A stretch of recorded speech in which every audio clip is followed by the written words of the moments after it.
Siapa sih yang nggak punya platform Instagram kan di ponselnya zaman sekarang ini, apalagi kalau buat kalangan anak-anak muda. Nah, tapi perlu berhati-hati nih, ternyata Instagram ini dinobatkan sebagai media sosial yang paling sering digunakan untuk melakukan perundungan atau bullying secara online.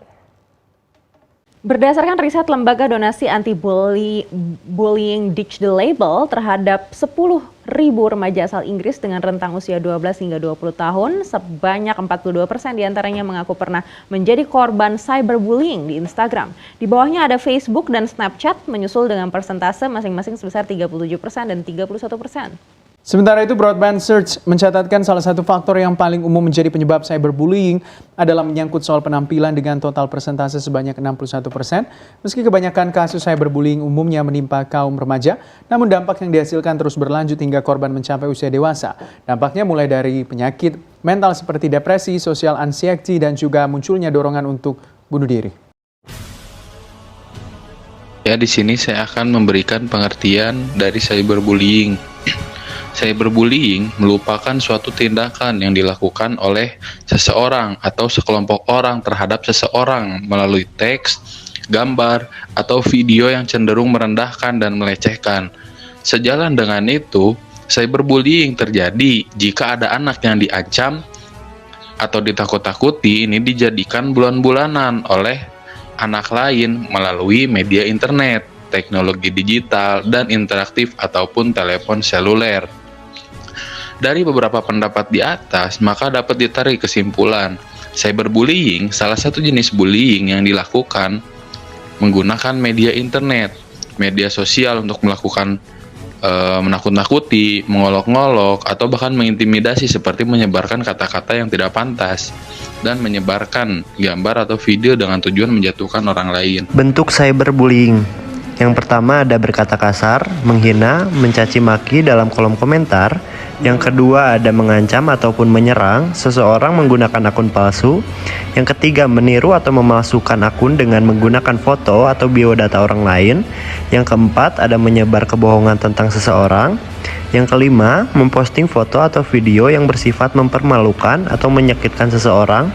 Yang keenam mengirimkan pesan jahat kepada seseorang melalui media sosial. Alasan mengapa kami mengambil kasus ini? Karena berbullying dapat merugikan kesejahteraan emosional, mental, dan fisik korban. Dalam beberapa kasus, korban cyberbullying bahkan dapat mengalami depresi, kecemasan, dan bahkan memiliki pemikiran atau tindakan bunuh diri. Dengan mempelajari kasus cyberbullying, kita dapat mengidentifikasi tanda-tanda dan dampaknya, serta mengambil tindakan untuk melindungi dan membantu korban. Selanjutnya yaitu ada 4 pilar literasi. Yang pertama ada etika digital, yaitu informasi yang kami dapat bersumber dari media berita yang kredibel, yaitu CNBC Indonesia.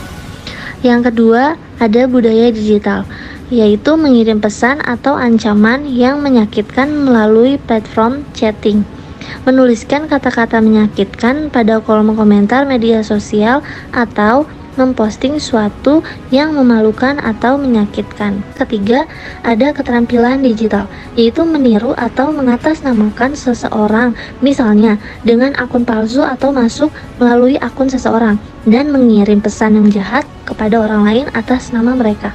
Dan yang terakhir, yang keempat, ada keamanan digital, menyiapkan atau membuat situs atau grup, misalnya grup chat atau room chat, yang berisi kebencian tentang seseorang atau dengan tujuan untuk menebar kebencian terhadap seseorang. Upaya pencegahan cyberbullying. Pertama adalah kesadaran dan pendidikan. Pendidikan mengenai cyberbullying harus dimulai sejak dini. Sekolah dan institusi pendidikan harus menyediakan program yang mengajarkan murid tentang etika digital, penggunaan yang bertanggung jawab atas teknologi, dan dampak negatif dari cyberbullying. Yang kedua, pengawasan dan ketertiban orang tua. Orang tua harus terlibat dalam kehidupan digital anak-anak mereka. Mereka harus memonitor aktivitas online anak-anak, mengajarkan etika online yang baik, dan membuka komunikasi yang terbuka sehingga anak-anak merasa nyaman melaporkan kejadian cyberbullying kepada mereka. Ketiga, mengajarkan keterampilan digital. Penting untuk mengajarkan keterampilan digital kepada anak-anak, termasuk cara menggunakan teknologi dengan aman dan bertanggung jawab. Mereka harus diberitahu tentang penggunaan yang bijak dari media sosial, menghargai privasi orang lain, dan konsekuensi dari tindakan online yang merugikan. Yang keempat, mendorong penggunaan yang bertanggung jawab. Platform, media sosial, dan perusahaan teknologi harus berperan dalam mencegah cyberbullying. Mereka dapat mengimplementasikan kebijakan yang tegas terhadap perilaku negatif, memberikan fasilitas pelaporan yang mudah, dan menghapus konten yang melanggar aturan. 5. Melibatkan pihak berwenang. Jika cyberbullying terjadi, penting untuk melaporkan kasus tersebut kepada pihak berwenang seperti sekolah atau polisi, tergantung pada keparahan kasusnya. Pihak berwenang harus menindaklanjutkan pelaporan tersebut dengan serius dan memberikan sanksi yang sesuai kepada perilaku.